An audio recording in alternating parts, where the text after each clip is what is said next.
Hello everyone, this is Dr. Shivani Upadhyay. Welcome to Let's Learn Dentistry. In our last broadcast, we have discussed distraction osteogenesis part 1.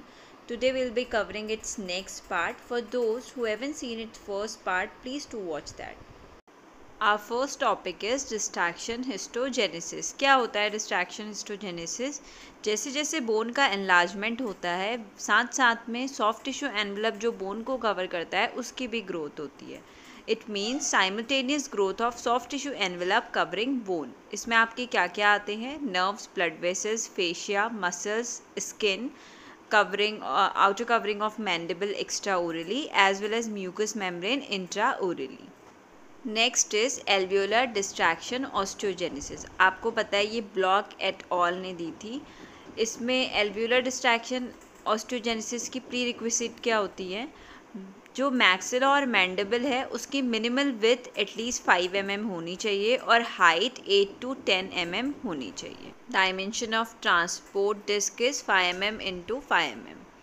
Now rate of distraction osteogenesis आपको पता है 0.5 to 1 mm per day और ये depend किस में करता है? Size of alveolar transport disc में. Next is target of distraction osteogenesis force. Distraction osteogenesis force सबसे पहले किसको टारगेट करता है? अब आप सोचोगे डिस्ट्रैक्शन ऑस्टियोजेनेसिस से न्यू बोन फॉर्मेशन हो रहा है तो ये ऑस्टियोब्लास्ट को करेगा जो बोन फॉर्मिंग सेल्स हैं, लेकिन ऐसा नहीं होता है. इसका फर्स्ट टारगेट जो होता है वो होते हैं blood vessels, endothelial cells, right. Second target जो होता है वो ऑस्टियोब्लास्ट होता है because वेस्कुलैरिटी is more important. Now type of distraction osteogenesis bone formation. Distraction osteogenesis में कौन से टाइप की बोन बनती है? बोन फॉर्मेशन दो टाइप की होती है, एंडोकॉन्ड्रल बोन फॉर्मेशन और इंट्रामेम्ब्रेनस बोन फॉर्मेशन. जो एंडोकॉन्ड्रल होती है उसमें कनेक्टिव टिश्यू से कार्टिलेज बनता है, कार्टिलेज से बोन बनता है. वेयर एज जो इंट्रामेम्ब्रेनस होती है उसमें कनेक्टिव टिश्यू से डायरेक्टली बोन बन जाती है.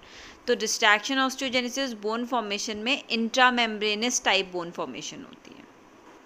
Next is what is synthetase 3D distractor. ये एक डिस्ट्रैक्टर डिवाइस है. इसका 1 कंप्लीट टर्न 0.5 mm का डिस्ट्रैक्शन देता है. तो फॉर 1 mm ऑफ डिस्ट्रैक्शन हमें 2 टर्न्स देने पड़ेंगे, एक मॉर्निंग में एंड एक इवनिंग में.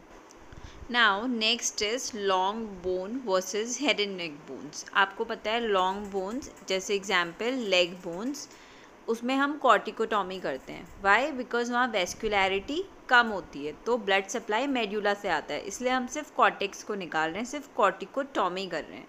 तो इसमें क्या होता है? सुप्रा पेरियोस्टियल डाइसेक्शन. पेरियोस्टियम से सुप्रा ऊपर आप डाइसेक्शन कर रहे हो.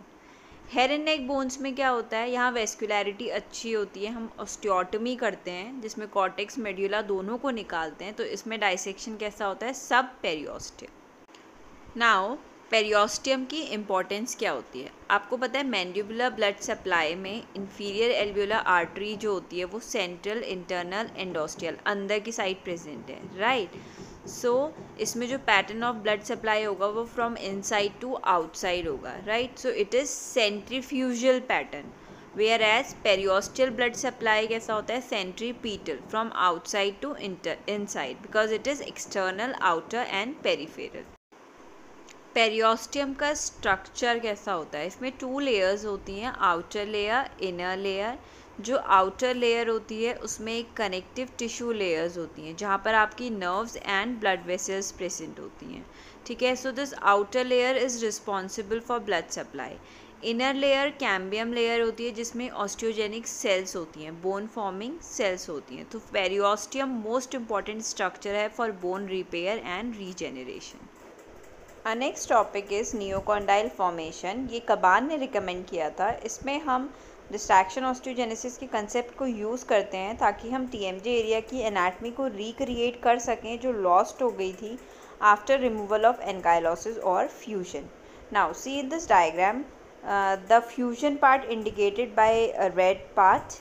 इसको हमने रिमूव करा तो इसके रिमूवल के बाद गैप आया, ठीक है. अब हम 2 चीज़ों में वर्क करेंगे, एक तो ग्लिनॉइड फोसा वाले पार्ट में और एक मैंडिबुलर पोर्शन में. सबसे पहले ग्लिनॉइड फोसा वाले पार्ट में जब हमने उस फ्यूजन पार्ट को रिमूव करा तो वहाँ पर इरेगुलर मार्जिन्स आई. हम उस इरेगुलरिटी को स्मूथ करेंगे और उसे कॉनकेव शेप देंगे, राइट. अब अगर डिस्क प्रेजेंट है और वायबल है तो उसे यूज़ करिए, वरना टेम्पोरालिस मायोफेशियल जो मसल है वहाँ से फ्लैप यूज़ करेंगे, राइट। अब मैंडिबुलर पोर्शन में क्या करेंगे, इसमें जो इरेगुलरिटीज़ थी उनको स्मूथ करेंगे और इस पार्ट को कॉन्वेक्स शेप देंगे। यहाँ पर 2 कट लगाएंगे, हॉरिजॉन्टल एंड वर्टिकल कट। अब जो डिस्ट्रैक्शन ऑस्टियोजेनेसिस से बोन फॉर्मेशन होगा वो मैंडिबुलर बोन के शेप का ही होगा। रेट ऑफ नियोकॉन्डाइल फॉर्मेशन कितना होता है, it is 1 mm per day. This is all about distraction osteogenesis. I hope ये टॉपिक आपको क्लियर हुआ हो। अगर आपको मेरी वीडियो पसंद आई हो तो प्लीज़ लाइक ज़रूर कीजिए, शेयर कीजिए और मेरे चैनल को सब्सक्राइब कीजिए। Thank you so much.